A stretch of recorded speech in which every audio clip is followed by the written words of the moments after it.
Hi guys, I'm gonna make some adobo today. A very classic, simple. No, the good thing about this adobo, it's just a boiling method, and then eventually we make a confit out of it and fry it off its own fat. Now I have here a couple of ingredients. I have some pork belly that we've cut up to fairly large chunks. Some soy sauce, some native garlic. Very important, use native garlic. Why? Because we're just gonna mash it up. We're not going to remove the skin. The skin is thin, so eventually as it cooks, it will just break down. No? Also, some bay leaf, and I have here annatto seeds that I added a bit of lye. Lye, and then we're going to add some water to let it bleed. Lye because we want to make the water alkaline, so it bleeds better, and the color is much more stronger. Okay. Now, it's very simple. All we have to do is boil everything in the pot and cook it for about 1.5 to 2 hours until it renders all of the fat. That's why we're using pork belly today. Now, in the end, you could use whatever cut of meat you like. I prefer belly with the the front part of the belly with the bones in it still.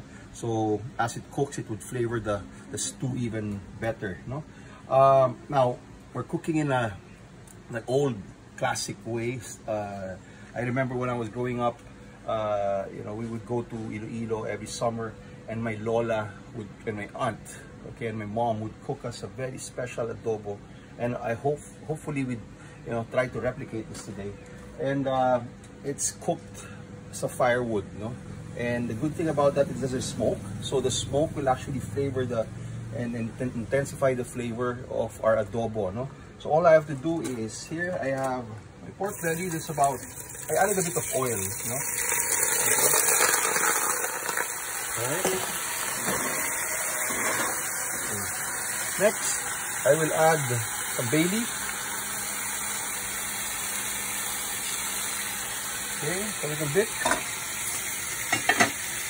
Now I get my garlic. Move the top. What I do is I just smash it, and I only get the bulbs.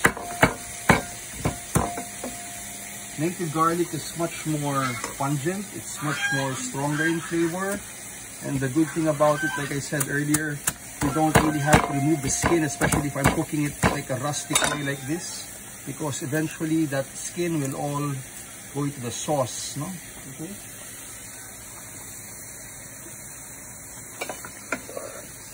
I love cooking outdoors, and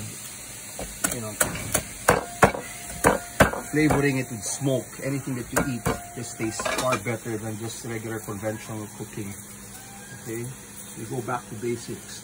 So here I added about one and a half kilos. So I added about 3 bulbs of native garlic. Also, we're adding a small amount of soy. Right. I would say about 2 tablespoons of soy. Now, annatto, okay? I have some hot water here. You could see it right away, okay, that it's bleeding very fast, okay? Now, some people would actually infuse it in oil, but I don't want to have that strong flavor of the annatto. It's just really more of the color. That's why I'm just using hot water. Okay, so just a small amount, about 2 tablespoons of this goes in. Okay, and next, very important, is that we need suka. The suka that comes from coconut. Okay, and we call it's actually parang wine that's made into suka already, tuba. And this is very this is a much used condiment actually, and also vinegar much used in Iloilo. Okay, when I was growing up, we'd always use this. In particular, there's a brand called Rose, if I still remember it right. And I don't know if it's still being sold, but that's the brand that was used before. Also, I'm adding a small amount of peppercorns here. Just leave it whole. Again, it's a very rustic dish. Okay. Later on, as it cooks, you could actually mash, okay, the onion, the peppercorns. Now, I'm adding some vinegar. Now the vinegar, how much to add? In the end, you just have to control it. Siguro here I'm adding about 4 to 5 tablespoons first, and later on as it cooks, I'll just keep on adding more, no? Okay, again, the suka is very strong. Huh? Now, this is more of like a stew, but using less water. Okay, normally when you say a stew is like covered with water or stock. Okay, but this one we will just cover it half, so kind of like bracing. But the only thing is we didn't sear the pork, you know? Okay, so again, only half the amount of water. You still have a lot of liquid in the pork, okay, that would come out later as it cooks. All right, you know, in the end, you don't want to create a stew, okay, with this type of adobo that I'm making now. Again, I'm just adding water to fill it up halfway. Okay, so salt, when it boils, I will add a bit of salt. Okay, but normally the salt you always add towards the end, but I just put a bit of salt just to balance everything off, no? So I'll cook this one for about 1.5 to 2 hours. Okay, constantly, you know, keeping my fire nice and hot. Okay, but again, simmering. All right, and then we'll get back later on. Okay. All right, I'm just adding more firewood. Okay, just to control the heat. I don't want to have, you know, a high heat. That's why I'm using twigs here, just to control the heat slowly. No. Okay. Okay. So 1.5 hours, actually my 1 hour 45 ito eh. So it's almost there. So I will just take off now the cover and let it allow it to boil really through, and then make sure that it reduces, and then we will make a confit. You know, in confit is like the oil that we rendered off the pork. Eventually we will fry that slowly, no? And then you will have this amazing adobo. Okay. Now, this is the time that you season. You could taste it now. If you need to put a bit of salt, do so. Pepper, if you need some more, you add now. If you need more acidity, it's the time you add it now. Okay, vinegar, no? All right, so that's going to be our nice adobo over there. Now, in the end, adobo is all about fat and acid. Without fat, there's simply no adobo. Without acid, no adobo. So it has to be those two major ingredients that could make or break your adobo. Okay, so this one, again, this is an Ilonggo style of cooking. So inato, meaning there's anato inside, and this is my heritage. This is how I grew up. You know, when I was growing up, this is what I ate for breakfast, for lunch, even for dinner. Okay, so later on I'll show you how I serve this one. It's actually kind of amazing and interesting how we eat this one when I was growing up. So also, I will be showing you a very quick vegetable dish. I have here some monggo, which I boiled earlier with just water, simply just plain water. And I cooked it until, you know, to a point wherein it's already nice and like starting to break down. Okay, so later on I'm going to make a ginataang monggo, okay, out of that, and serve it with my adobo. Okay. Okay, the adobo, you could see now, no? The garlic, first of all, you don't see any. If there are any skin, it's actually very soft already, you know. Now you could see there's fat coming out, and that's from the pork. Now, I didn't put, you know, too much oil in here. It's just the pork really rendering the fat. And now slowly I'm frying it. We're not making it crispy. We're just actually going to color the pork a bit more, you know? Okay, my adobo is done. You know, again, it's a stew. It tastes actually far better tomorrow, you know, although it's already good. You know, I'm gonna have this for lunch. Now, tomorrow when you store it, when I was growing up, you know, we would just, my lola would just put it in a container, and eventually in the morning, they just leave it outside. In the morning, the oil will set, and then you have nice rice, the freshly cooked rice, and you just scoop it out. No? So this will keep for about a week or two, you know, no problem. You know, you have vinegar in there, you have oil in there, that would preserve it, no? Okay, so this is done. So I'll just keep it warm on the side. Now I'll now show you how to make this ginataang monggo, which I really love, no? Okay, so you can see the monggo now, it's already breaking down. Okay, nice and thick. Okay, you don't want too much water in there. All right, so I have here some ginger. Okay, first of all, I will just add a bit of oil. Okay, next, some ginger. A small amount. You could cut it into julienne. You could chop it up. It's up to you. Just cut it into julienne. Okay.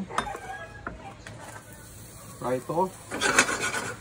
Alright, next, some garlic.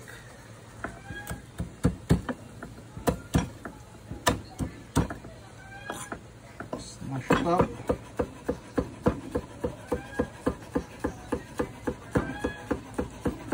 Okay. Fry it together with the ginger. Okay. Alright, next, onion. Okay, just cut this one very thin.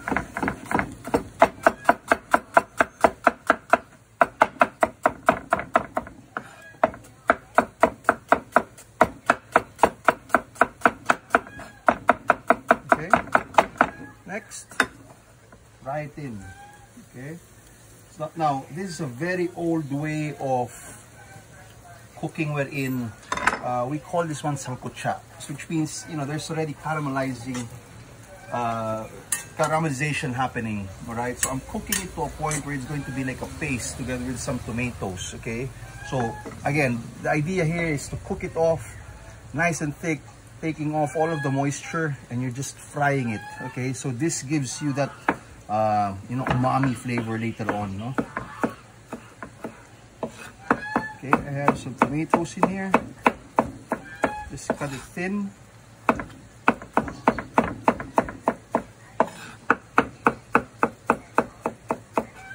Alright.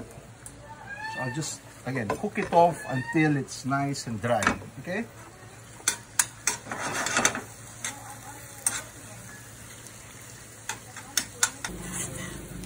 Okay, so you could see now, no? It has caramelized already. Okay, that's, again, sancocha. It's very important. It's a very important step when you're cooking, that you really want to cook off all of the sugar you have in your vegetables. No? Okay, now you can see all of those bits and pieces clinging at the bottom of the pan. Okay, I will just add a bit of really good quality patis now. Okay, all right, just deglaze the pan. Now at the same time, I'm going to add a little bit of Knorr liquid chicken seasoning. Okay, small amount. All right.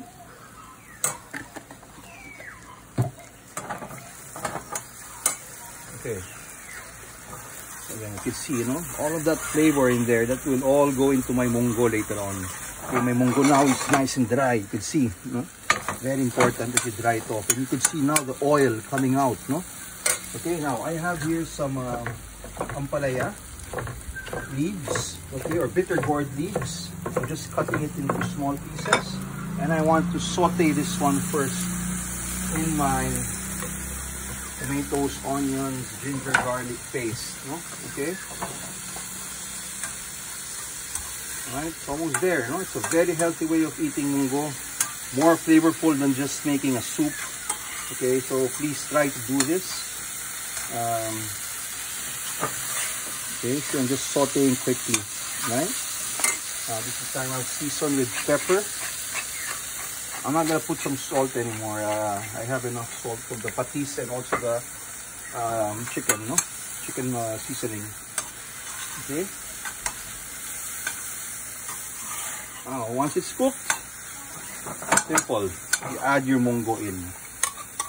Okay, you can see that munggo, no? Nice and paste. Try not to make it too soupy. Okay.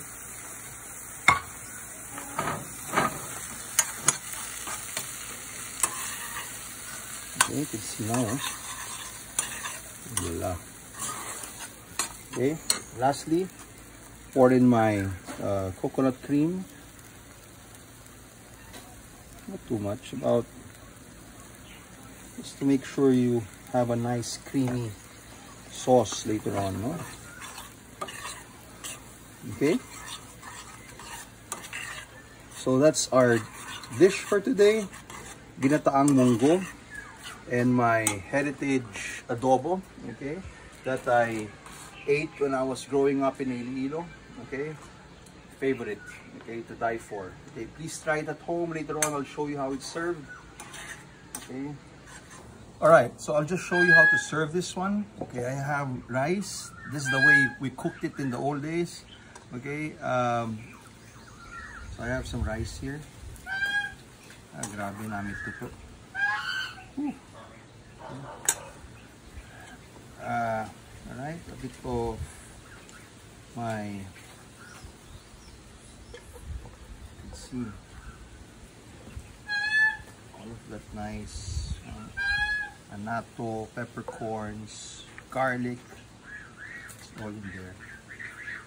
Okay, next I would get my mangoes, sprinkle with a bit of salt, sea salt on top, and then I have my munggo. Okay, nice and thick. And that's my meal for today. Okay, I hope you try it at home. Very, very easy, rustic cooking. That's it. No, can't get better than that.